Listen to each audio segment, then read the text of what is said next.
цааш л одоо Монголын нутаг байсан байх л да тухайн үед.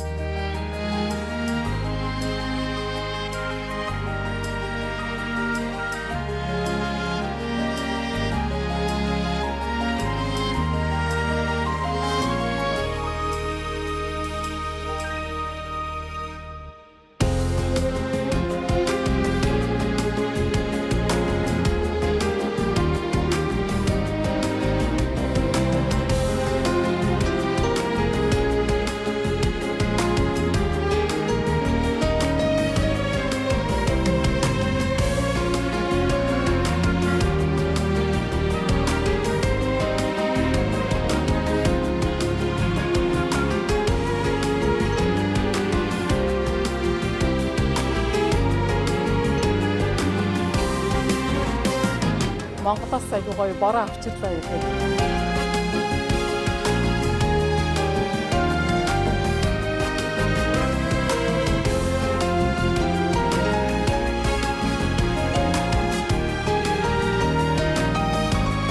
Би чамд хайртай.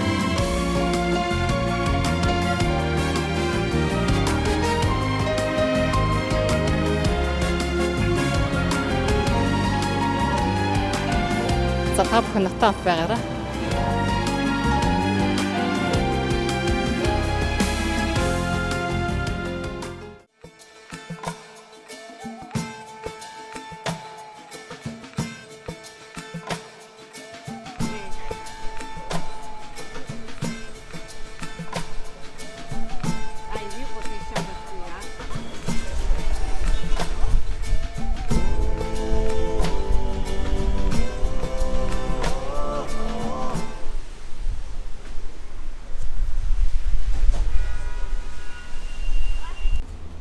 Одоо бид нар Тбилисээс Ереван авах гэдэг микр цуцсан байж байна.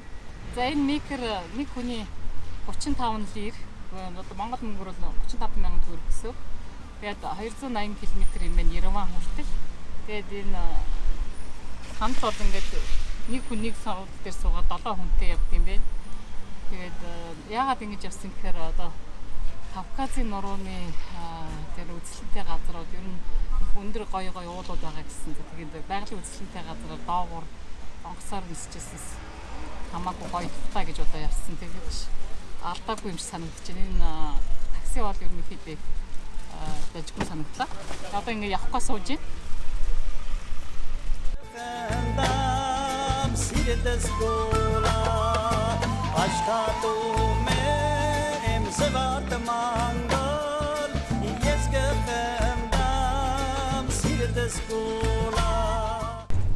За одоо би сая хэл гарч явж байна. Арманы хэлээр гараад тэгээд хэл гарахтаа бас юунаар Азербайджан улсаар орсон гэдэг. Тэр ч боо юм болт юм байна. Азербайджанд яах гэж очсон. Одоо энд яах гэж ирж байгаа юм гэдэг. Азербайджан армаа ирж хоорондоо ягдаагүй. Тэгээд баг оруулсан марахгүй гэжсэн юм гайгүй гаргачлаа. Үржин буудлаас харахад арманы хэлээс бидрийг ингээд машинаар явахад оруулсан уу юу гэдэг асуултсан байхгүй юу гэсэн чинь 7 дараагаар виз шууд авдаг гэдэг. Тэгжсэн энд шууд хүрээд ирсэн чинь тэнд сууж исэн виз авдаг хүмүүс нь харин нэг шууд нэг хүний 20 гэдэг визийг бол шууд дараад өгчлээ. Кавказын өндөр уулуудаа тэгээд 36 градус халуун байна. За миний ард 2 хятад, нэг Америк. Энэ нэг эмэгтэй хаалцсан юм. За тэгээд энэ 2 урд нэг 2 үрж. За тэгээд явж байна. Нэг машин далуудаа явдаг. Маш эвгүй жахын зам нь юм уулныг явж байгаа болох тойр ихтэй юм бэ. Ереван руу одоо ингээд 3 цаг 30 минут явна гэсэн. Тэгээд 3 цаг 30 минутаараа Ереван орондоо.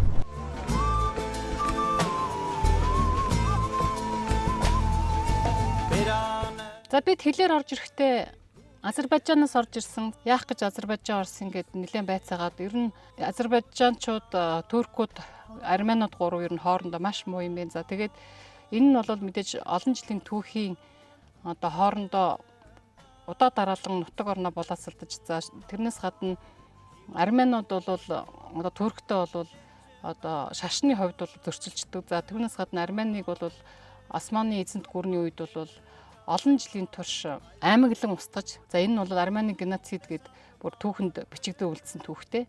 За Армени геноцид нь 1915 оны хавраас 1916 оны намар хүртэл үргэлжилсэн гэж үздэг юм байна. За Османы эзэнт гүрний үед буюу одоогийн Турк улснууд бол христийн шашинтай армян үндэстэнүүдийг устгаж, залуучуудын хүүхдүүдийн барин авч өөрийнхөө шашинд, мусульман шашинд хүчээр оруулдаг байсан. За түүнээс гадна Османы эзэнт гүрний үед ойролцоогоор 1.5 сая армян хүн амьдарч байсан юм байна. За энэ геноцидын үед дор хаяж 664 мянган хүн нас барсан юм байна. За олон хүнийг нутгаасаа хөө явуулж исэн, албадан гаргаж байсан үеэр тэр хүмүүс нь замдаа өлсгөлэн тусч, өвчин тусч, за замдаа олноор амь өргөцсөн байна. 1895 оноос эхлээд Армени христэд итгэгчид бол нутаг орныхоо байдлыг Османы эзэнт гүрнээс одоо өөрийн гэсэн тусгаар тогтнолоо олохыг бол байнга шаардаж. Түүнээсээ болоод Османы эрх баригчид одоо олон үйл ажиллагаа явуулж 1894-өөс 1896 он гэхэд дор хаяж 80 мянган армян хүнийг өргөдүүлсэн. Өөрөөр хэлбэл энэ олон мянган армян хүн амь өргөцсөн байна. За түүнээс гадна 1909 онд бас 20 мянга гаруй армянууд алагдсан юм байна. За ерөнхийдөө бол олноор нь аймаглан устгаж байсан түүхтэй юм байна.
За Тбилисээс Ереван хүртэл 280 км газар 11 цагт гараад одоо 5 цаг болж хад орж ирлээ. Зам нь айгүй уулан дээгүүр байдаг болохоор нэлээ одоо явд юм байна.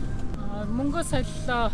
Бидний мөнгө нь $1 472.5-аар сольж байна $1-ыг. За буудлыг болохоор одоо би явсан газар бол маргуусаа дандаа буук хийчдэг. Тэгээ буук хийчихээр амар байдаг. Тэгээ буунгуудаа шууд таксины хажуулаашд үзүүлээл. Тэгээ энд бол орсоор ярьдаг хүн хэцүүхэн байд юм шиг байна. Тэгээ таксины хажуулаашд сайн ойлгохгүй тэнд нэг орсоор ярьдаг хүн байхаар нь хэлжээж явлаа.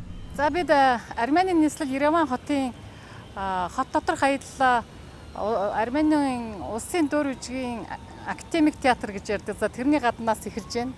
За энэ театрыг бол 1930-аад онд барьсан юм байна. За ерөнхийдөө Армени нийслэл Ереван хот бол ер нь жоохон жижигвтер хот юм байна. За тэгээд 3 сая хүн амтаа шүү дээ. Яг манай Монголтой адилхан сая 200-аад хүн энэ Ереван хоттой амьдардаг юм байна. За ерөнхийдөө Армени улс бол ер нь 11 сая хүнтэй гэж ярьдаг боловч 3 сая нь энэ Армени улстай амьдардаг. За 7 сая нь дэлхийн бүх орнуудад одоо Европт за Батуми, Гүржид те за тэгээ Оросын холбооны улсад тэгж энэ тэндээс амьдардаг. За энд бол хүмүүс ингээд за сайн байна уу? Би Армян үндэстэн. Гэхдээ би тэндээс ирсэн Армян гэж ярих нь маш их хэлбэг байт юм байна. За энэ хотын төвийн дуур үжигэн театраас за ийшээ явангуут энэ хотын төвд байгаа бүх барилга архитектурын гол юмнуудыг үзэж болох юм байна. За тэгээ бид нар эндээс ийшээгээ яваад өнөөдөр маш халуун байна. 33 гараас гэхдээ ямар ч байсан бүгдээр явж энэ хоттойгоо өнөөдөр танилцах хэвээр.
Энээс цааш л одоо Монголын нутаг байсан байх л да тухайн үед те.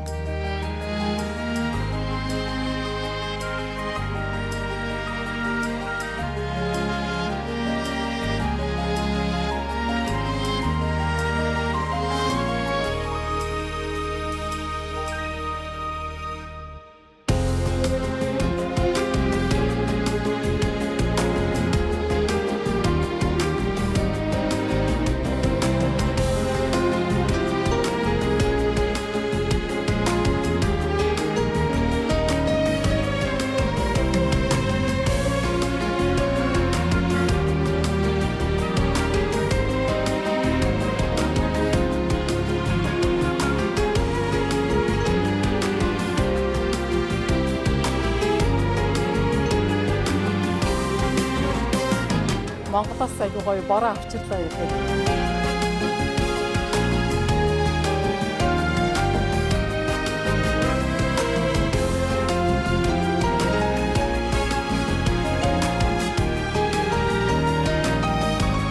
Би чамд хайртай.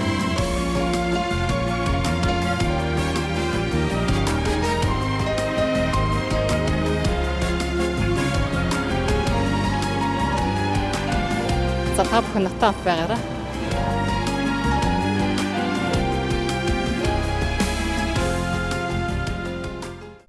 Так, здравствуйте, как вас зовут? Давид меня зовут. Давид. Но вы армянин, да? Да, армянин. Чистый кровный Чистый армянин. кровный армянин. Би түрүү хэлжсэнтэй энд ер нь армянчууд 11 сая хүнтэй мөртлөөс 3 саяын армянд амьдардаг. Бус нь бүгд энд тэнд ажиллаж амьдарч байдаг гэсэн. За энэ хүн бас яг Краснодарын районд нэг газар какой это Город? город Ейск. Ейск гэдэг городод хотод юу яд юм бэ? Тоогоочор ажилладаг гэж байна. Армяны ресторан. Жилд $20,000 авдаг гэж байна. Тэгээд тэрийг бол маш их гэж хэлж байна. Гэр бүлийн зоцсог тэнцэнэ байдаг юм байна. Тэгээд хүүхдтэй 3 дугаар ангид явдаг гэж байна. Энэ Ереван хотод амрах гэж ирсэн мэн. За 10 хоног амрах юм байна. За би хотынхаа тухай ярьж өгөөч гэсэн. За мэдээж 2800 жилийн түүхтэй хот. Самое главное, что я люблю мой город. И я каждый год приезжаю сюда отдыхать, видеть людей. Эртний хот. За тэгээд би өөрийнхөө хотод маш их хайртай жил болгон амрах гэж ирдэг гэж байна. За тэгээд Орос улсад ажиллаж амьдрахад дажгүй гэж байна. Бас тэнд армянчууд бас зөндөө байдаг гэж байна. Тэгээд одоо ингээ 10 хоног гэр орныхон хамаатан салангууд ороод сайхан амрах юм байна. Спасибо вам большое. И вам спасибо. Очень приятно. 1924 онд анх Таманян гэдэг архитектор одоо шинээр энэ хотыг анх бий болгох тийм төсөл байгуулсны ачаар за энэ хот тэр чигээрээ ийм ягаан өнгийн туф гэдэг чулуугаар хийсэн. Бүх байшингууд нь ийм ягаан туяатай байшингуудаар дүүрсэн байх юм. За ерөнхийдөө энэ байшингууд одоо социалист нийгмийн үед бүгд баригдсан гэж хэлж болно. Кавказын улсууд дотроос армянууд бол ерөнхийдөө их тийм анган хүмүүс юм байна.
гудамжинд явж байна.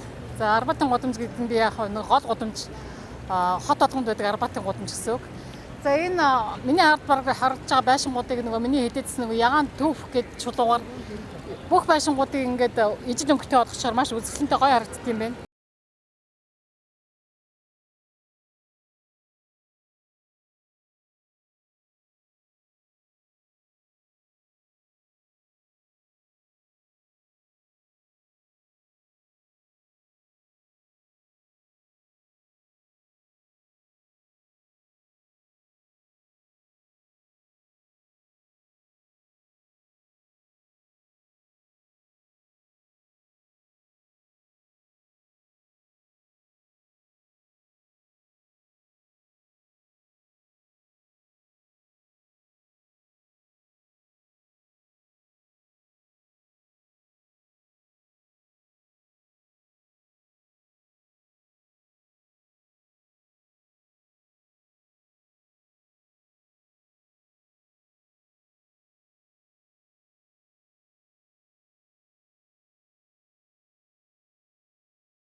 Хэдийгээр Армийн хот олон зууны түүхтэй эртний хот боловч за олон дайн тулааны улмаас одоо хотын дүр төрх бас тэр чигээр баг өөрчлөгдсөн хот юм бэ. Зөвлөлт социалист бүгд найрамд холбоот улсын бүрэлдэхүүнд байхдаа хотыг бол үндснээр нь өөрчилсөн.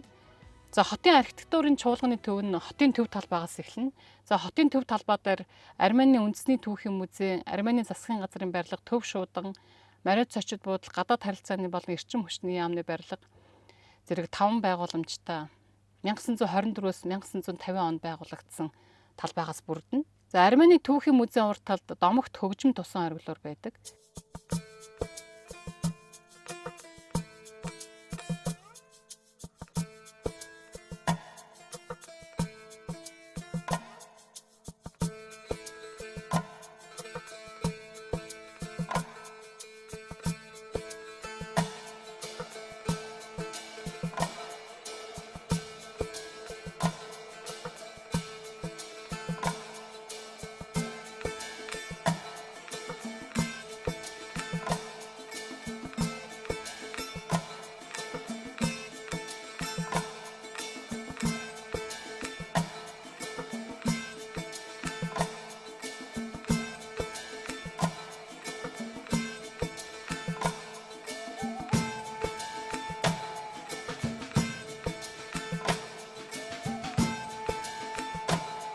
За төв талбайн зүүн хойд хэсэгт Абовяаны гудамжаас хотын төв хэсгийг баруун болон баруун хойд хэсэгтэй холбосон эгц тахиралцсан замаар Ялтын парк Армян их хэмээх хөшөө рүү очиж болно.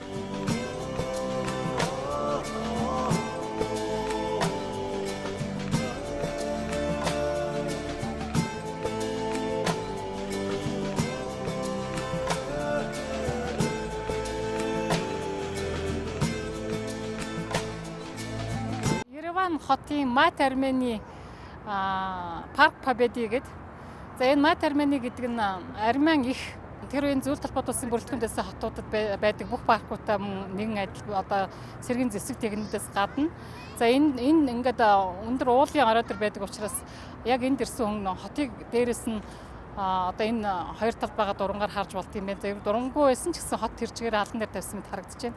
За хот бол мэдээж 1924 оноос хойш баригдаж ирсэн нэгэн хэвийн зөвлөлтийн үеийн байшингуудаар дүүрэн. За гэхдээ нэг онцлог нь нөгөө төв гэдэг чулуугаар хийсэн.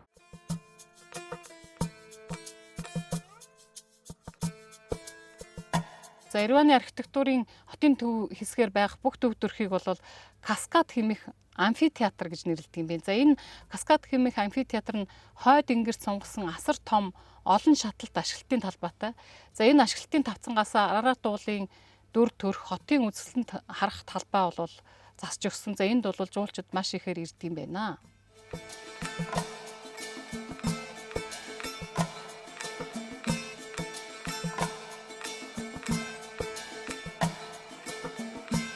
Аврах том хөшөөнс ингээд доошоо жоохон ингээд явангууд энд Афганистан живот моей души 1979-с 89 гээд энэ зөвлөлт засгийн үед Армян цэргүүд 1979-с 89 онд Афганистанд байлдаж тэнд нас барсан дааштай зориулсан юм бас монумент буюу хөшөө байгаа юм байна.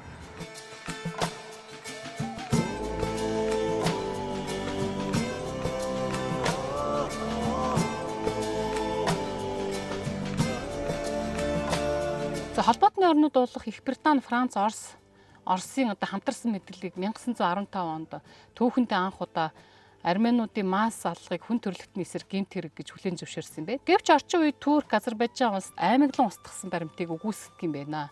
Гэвч тэд нар олон мянган армян хохирогчдыг бол яахын аргагүй хүлээн зөвшөөрдөг юм байна. За Карабахын зөрчил бол Кавказын Азербайджан болон Армени хоорондох зөрчил. За энэ бас л мөн он удаан жилийн түүхтэй. За 1987 оноос 1988 онд бол энэ зөрчил нь бол асар их хүчтэй болж за Оросд перестройк гарах үед Армян Азербайджаны үндэсний эрхчлөлийн хөдөлгөөн бол эрс нэмэгдсэн юм байна. За ингээд 1991-ээс 94 онд том хэмжээний цэргийн зөрчилдөөн болж хувирсан. Цэргийн сөргөлдөөний төвшнгөөрөө Чечений зөрчлийг холд авсан сөргөлдөөн болсон юм байна. За түүхэнд бүх Кавказын мөргөлдөөнөөс Карабахын зөрчил нь бол хамгийн стратегийн болон бүс нутгийг хамарсан том сөргөлдөөн болсон гэж үздэг юм байна. За 1994 оны 5 сарын 5-нд Бишкекийн протоколоор нэг талаас Азербайджан, нөгөө талаас Армян за өөрийгөө тунгалсан уулын Карабахын бүгд найрамд улсын хооронд гал зогсоох бичигт гарын үсэг зурснаар ийм дайн төр зогссон.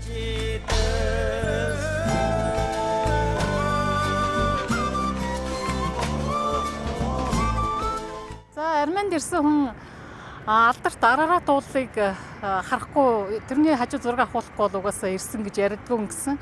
За тэгээд энэ Арарат уул маань байнга мантай байдаг. Ер нь баг харагддаггүй гинэ. Тэгэхээр өнөөдөр яг ингээ ороо нь харагдаж байна. Одоо орооны 7:30 болж байна. Тэгээ би ингээ бууд руугаа явлаа гэсэн чи хүмүүс ийшээ тэр каскад гэдэг газар руу яваад ахаар нь дагаад хүрээд ирсэн.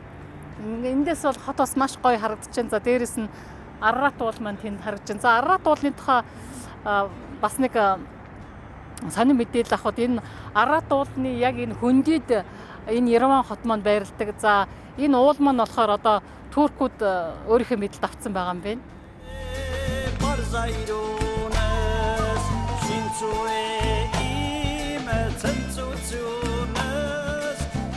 Арменчууд бол мэдээж цалингийн төвшнөр бол Европын холбооны улстай бол хамгийн багаараа 4-р орд юм байна.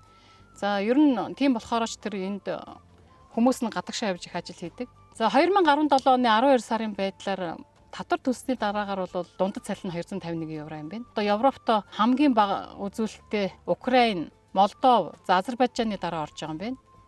За сонирхолтой хэлэхэд бол Европын холбооны улсад хамгийн өндөр цалин Швейцар улс, за дундад цалин 4421 евро, за Исланд 3440 евро, Норвег 3405 евро байгаа юм байна одоогийн байдлаар.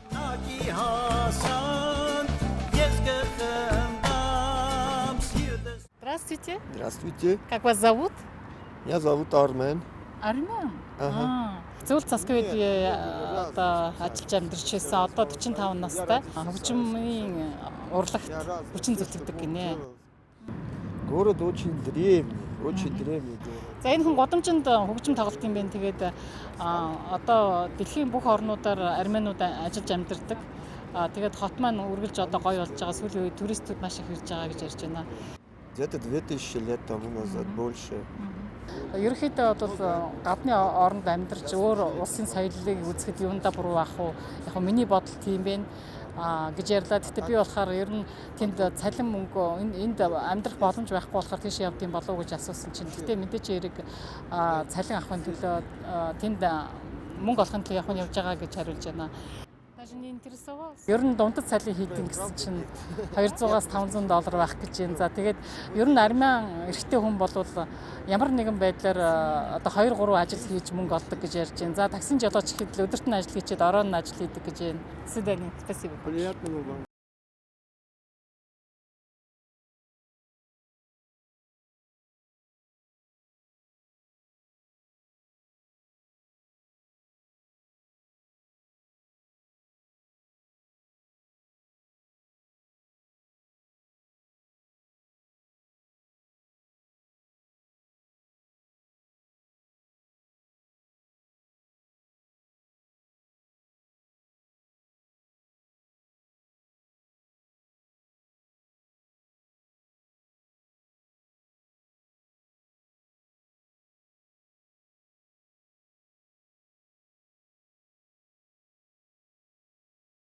Ереван хотын төв гудамжинд одоо энэ Республиканский гэдэг гудамжинд өдөр болгон орооны 9 цагаас 11 цагийн хооронд за энэ хөгжмийн аянд энэ усан оргилуур бол маш үзэлтэнтэйгээр янз янзын өнгө гарган оргилж байд юм байна. За энийг үзэх гэж хүмүүс бол маш их ирж суудаг юм байна. Жуулчид за ер нь энд тэндээс ирсэн хүмүүс гадна хотын оршин суугчид энд ирж өнөөдөр хагас өдөр удаач тэр юм уу ямар ч байсан пег дүүрэн байд юм байна. За энд орон өдөрт нь их халуун байдаг болохоор ороодоо ийм гоё усны өнөртэй энэ том усан оргилуур ингэж гоё оргилон байх нь мэдээж хэрэг энд цагийг өнгөрөхөд маш сонирхолтой гоё байд юм байна.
Түүнээс цааш л одоо Монголын нутаг байсан байх л да тухайн үед.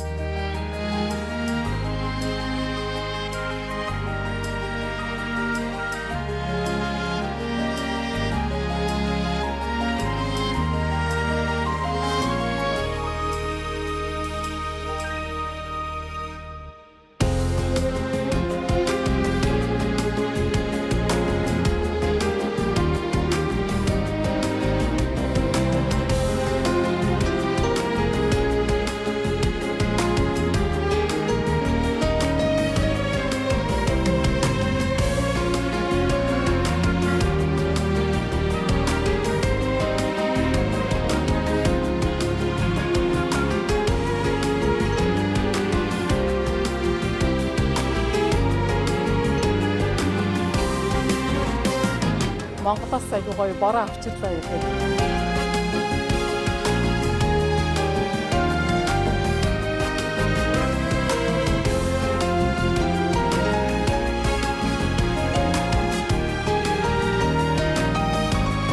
Би чамд хайртай.